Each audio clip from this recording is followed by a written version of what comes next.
I just gotta say that Rick and Morty is the best show on Adult Swim, and also... Why are you watching Adult Swim? What?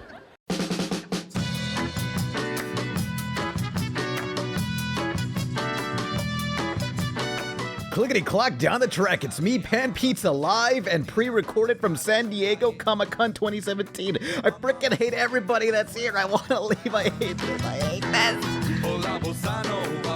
First day, Wednesday, Comic-Con still setting up for tomorrow's opening, but while walking around the area hoping not to get mugged or run over, the animation studio Laika was setting up a small exhibit. Do you just walk right into the building? Not during Comic-Con. You frickin' wait outside for almost 2 hours. Inside is a GameStop-size installation of props and sets from these movies. I'm sorry, my only unit of measurement for a building is GameStop. But there was also a shop inside for hard-to-find Laika products. I wanted to get a record of Coraline, but they sold out on the first day since Comic-Con knows how to piss me off. Instead, I got this Coraline doll that I'm praying does not come to life at night. This is cool merchandise and all, but personally, I feel Laika would benefit from my idea for a t-shirt.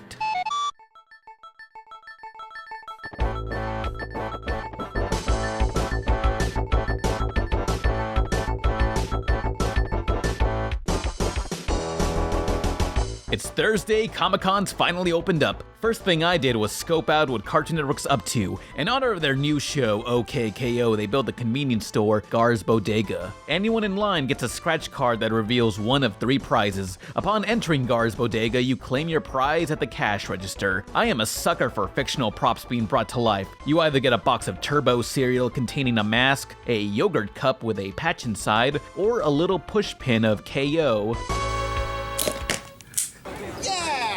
I'll be making a review of this and other modern cartoons soon. This is a great show. Any new clips or episodes premiered for OKKO were already on TV a week later. For Steven Universe, there was the con-exclusive LP that I also couldn't get. You assholes, just give it to me! Izzy wants it real bad. I couldn't even get to see Garnet's voice, Estelle, performing live at some event that requires you waiting in line for 8 years to enter. It was also outside, so that's a deal breaker. Now, the show itself, they aired a clip of Lars, who's a space captain now, and they introduce a whole bunch of gems. Me thinks it's merely a simulation like Rose's room. But I haven't brought up Cartoon Network's other show, Teen Titans Go. Well, this is an official mural plastered on both WB and DC Comics booth. They ain't beating around the bush here. At the panel, they aired most of the hour-long special, The Night Begins to Shine, with celebrity cameos by CeeLo Green and Fall Out Boy. I don't know why. So I was on a plane to a con, and Pete was sitting right in front of me, and he just did a tweet about watching Teen Titans. He just tweeted about it. So I turned around and I said, "Are you Pete?" He's like, "Oh gosh, Tara Strong." And we started talking on the plane. He said, "Do you want to come to the show?" Which was awesome. So I went backstage, and then we talked, and his band, they're so nice, and they're such big fans of the show. So then I did an intro, and then everybody else fell in love, and the rest is history. Yeah, Fall Out Boy's cool. Afterwards, WB revealed the first episode of the Unikitty show, a spin-off from the Lego movie. Imagine My Little Pony if it was done in the style of Teen Titans Go. It was very creative with the visuals from what I saw, but the humor felt derivative of Teen Titans. It's the first impression, so my opinions could change. It's funny how in the Lego movie, Emmett was the star, Lego Batman got its own movie, and now Unikitty has a TV show, whereas Wildstyle, a character who feels she's forgotten and has no purpose, hasn't gotten anything of her own yet. Rip in peace. And this show's gonna be so darn cute. And Unikitty's just happy and everything's brand new. And she's happy all the time, and you guys are gonna love it, and I love you guys so much, but I have to go and can I take it? Going back to Teen Titans, if you all remember Zach and Tara from Pizza Party Podcast 58, Zach worked on Teen Titans Go and Rick and Morty, while Tara draws on those Mickey Mouse shorts. I got to eat dinner with them. Coincidentally, on the TV, they were playing Teen Titans Go. Zach kept looking at the screen, trying to remember if this was an episode he worked on or not. He had trouble remembering since Teen Titans Go announced they're passing 200 episodes. It ain't never gonna end. They gave me a swag bag of Kickstarter goodies for the pilot they're currently working on, Long Gone Gulch. No clue when that'll be done, but they want to be on the podcast again sometime. They were some of my favorite guests to have on.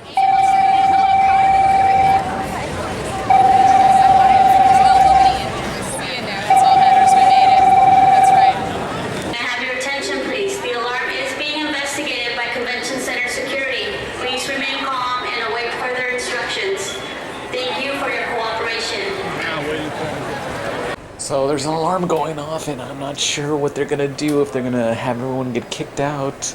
Like, how are they gonna kick all these thousands of people out in once when outside is already filled with people? So it's like, I hope there's no evacuation. Like, I'm very paranoid that something would happen in these events because it's full of like a bunch of people and celebrities. Behind the convention center hosted Adult Swim on the Green, a carnival for ages 18 and up. And just like a real carnival, it's full of lines not worth getting into. I managed to score myself an ashi mask. I can't wait to paint my naked body black and kill an old Japanese man my mom hates. But look over there, what's inside that Mitwa dome? No idea, the line is always filled to capacity every year. Some sort of circular screen of psychedelic imagery. Before you ask, I did not attend any panels for Adult Swim since they upload their panels online, unlike everyone else. One panel I stuck around for was Tyler the Creator's co-created cartoon The Jellies, about a human teenager barely realizing he was adopted by jellyfish and trying to find himself. This panel was gathered the same day Tyler's new album, Flower Boy, released. My name's Jelani.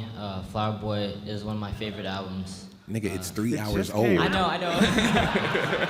No, I love it though. I love it. It was the funniest panel I got to be at. Tyler talked about how he wants the Jellies to be good on its own without having to know his other work. It also came from the need to make a black leading cartoon character on TV when there aren't any right now. It is none. They canceled Static Shock. Nobody remember Fillmore. So we don't have shit. So I said, fuck that. We about to make this nigga black, and he ain't got no guns. He ain't shoot no fucking basketball. And he a fucking goober, and we gonna put him on TV. And he's the lead character. The most impressive thing about his speech is someone remembers Fillmore. A couple of years back, you may remember Tyler's appearance on Regular Show. Well, a fan asked what other cartoons he'd like to be on. Clarence.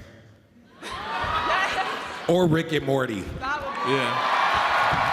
I want that Clarence Tyler crossover. The best crossovers are the ones no one expected. I look forward to the Jellies, but the episode they showed was about the characters going to a retirement home filled with 90s celebrities and cartoons. It had the entire audience laughing, but I worry it was only for the references, so I want to see how a usual episode plays out. Could be a good show, but I know what you're here for. What else? Rick and Morty. I see a little kid in the back with a neon shirt. I want to bring him up to ask the next question because his life is going to be ruined if he doesn't do it. So, now he looks like a serial killer. What is going on? Now, Adult Swim's main event was they premiered a new episode of Rick and Morty at Petco Park Stadium. It filled up to 4,000 seats while 4,000 more tried getting in. I've been in line for 2 days. That's an eternity to me 6 times. I didn't bother lining up since that shit aired on TV a week later, so screw it. I am too good for this. Not really, though. After getting that UTI from not cleaning up after jacking it, my self-respect kind of just dropped. What is going on? Nobody photoshopped this. What? No! No!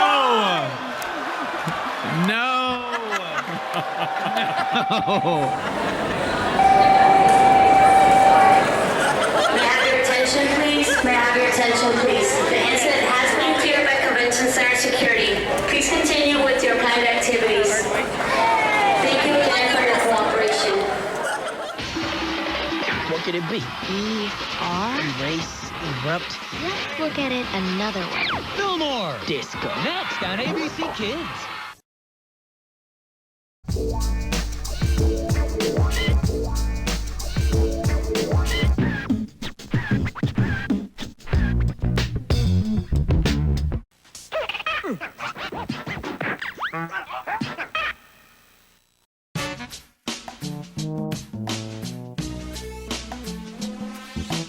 If you're asking about Disney Channel cartoons, I was unable to attend their panels in time, but they're still Nickelodeon, who have stopped promoting their newer shows at conventions. Now they rely on people remembering their work from 20 years ago to hype up their 3 upcoming TV movie revivals. What's going on?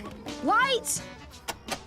Revival 1, the Hey Arnold Jungle movie. This just gets me emotional on another level. I knew this movie would be made someday. The art looks slightly updated while remaining true to the old show. The adult voice actors seem to all be back, but obviously they can't bring back the old child voice actors. How could they? Arnold went through 5 voice actors in the old series. The new kids sound near spot on. Revival 2, Rocco's Modern Life. It's staying authentic to the imperfect 90s grunginess with hand-painted backgrounds and hand-drawn characters. In this go-around, Rocco's commentating on our modern life. It's the perfect show to incorporate today's elements in. From what was said at the panel, Nickelodeon gave the crew a list of things they weren't allowed to do in the revival, dirty jokes and such. Creator Joe Murray and the team replied to Nick's demands with, "If we can't do these things, the fans will hate it and it won't be true to Rocco." One day later, Nick came back with those restrictions lifted. Way to fight back for your creative control. The 21st century is a very dangerous century. And for the final revival, Invader Zim, the TV movie. My little sister is so excited for that. What's up, suckers? I still don't know how she got out. The Invader Zim panel was entirely about the comic book. They kept teasing us, swearing they'll play a clip from the TV movie, but they never showed anything. That's still early in development, so there's nothing to show. What stood out for this panel is they went on a 15-minute rant on how much they hate ghost hunting shows, which spiraled off into something completely different, far from the topic of Zim. Overall, a good panel. How many ghosts have they found? None. Not much of an adventure, is it? Have they had any adventures at least? No. So there's neither ghost nor adventure, really? No. Okay. What a shitty show. Remember when they made the honeycomb mascot a monster? Oh, that guy! Yeah, no, he killed me, that guy. Other panels I found myself in were for Amazon Prime's 2 online exclusives. There's Danger and Eggs, a wacky comedy that on occasion explores social issues such as gender identity, so that's pretty bold. Anyone attending this panel receives an animation frame. Cell animation may be dead, but some shows still draw on paper and color in computer. The other Amazon Prime exclusive is Nico and the Sword of Light. I apologize in advance for making so many comparisons in this video, but the phrase Last Airbender meets Legend of Zelda is very on point. This looks to be a very ambitious and well-animated show from Titmouse Studios. I really want to look more into this. Fire flash! Darkness, be gone! Before I go back to more panel talk, here's all the crap I got. A Salmon Max plush, a pocket pork dumpling vinyl figure, an art book from Alex Ahad of Skullgirls. A few years back I commissioned him to draw my character, Wavebird. Alex forgot to draw breasts on her. The character designer of Skullgirls forgot to draw breasts. Vinyl figures by Disney Shorts, who are based in Mexico City, so I had to support them. An Invader Zim comic, this OKKO Let's Be Heroes poster, look at this, it's great.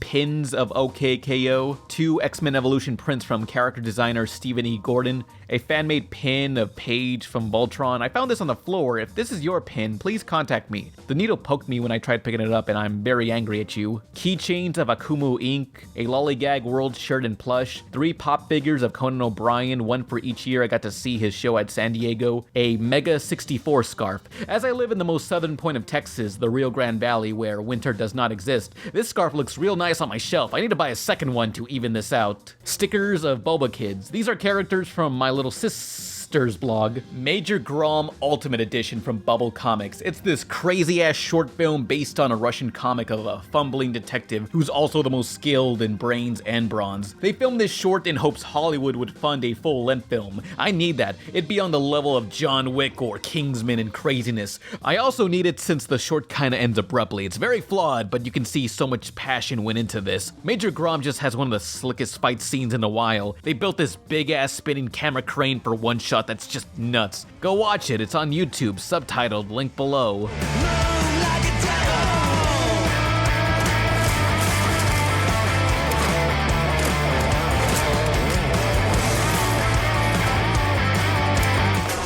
And lastly, a pin of Bunsen is a beast. Yeah, creator Butch Hartman was just casually hanging out in the Nickelodeon booth, passing these out with no real line or anything. I didn't know what to say, so I just blurted, "Hey, remember Dougal?" Butch proclaimed, They hired me to fix that movie. It could not be fixed. True story. Oh my gosh! I'm not on this panel, but I'm just crashing it.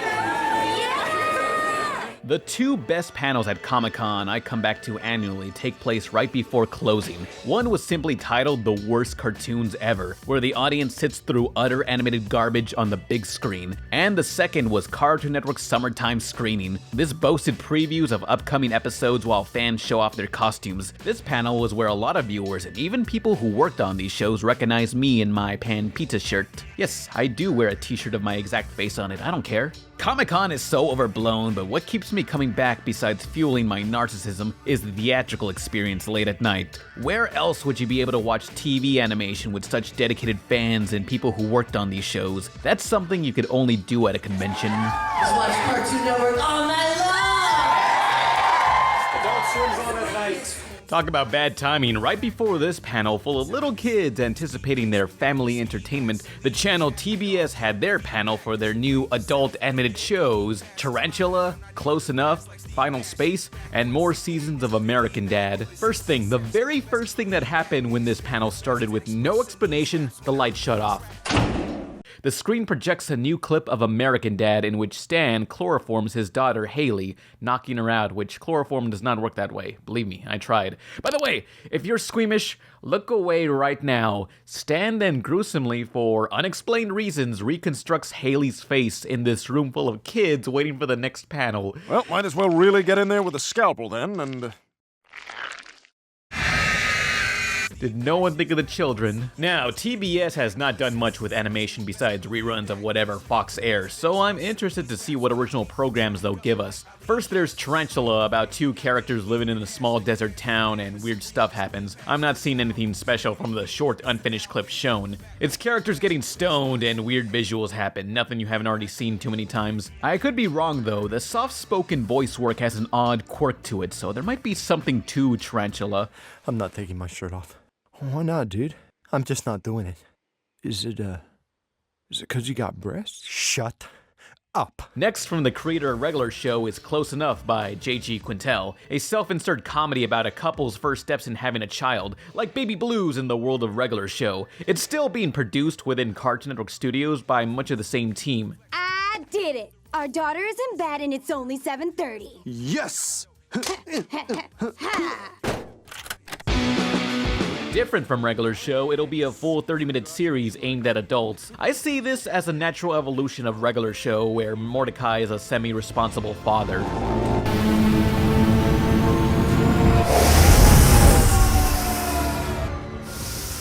The final show TBS showed off, created by a YouTuber who isn't me, is Final Space by Olin Rogers. I don't know what this is, but I'm hooked. Go look up the pilot online. They cold open into the aftermath of a space battle, leaving us wondering how everything got to this point. What happened, and what will happen next? I want to find out. Final Space promises to have demented humor mixed into sentimental moments on top of many notable actors. You want a mystery cartoon? Get ready for Final Space. Oh, he's leaping! Whoa, he's like an angel! Oh my gosh! I'm gonna kill you! It's stabbing my eyes!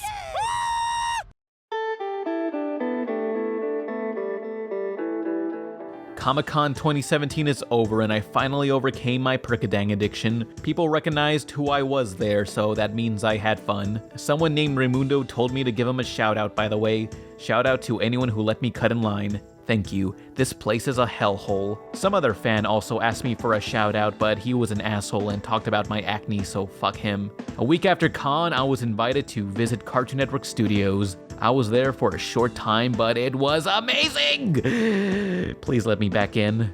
I'm sorry about the monkey incident. I didn't know this could happen.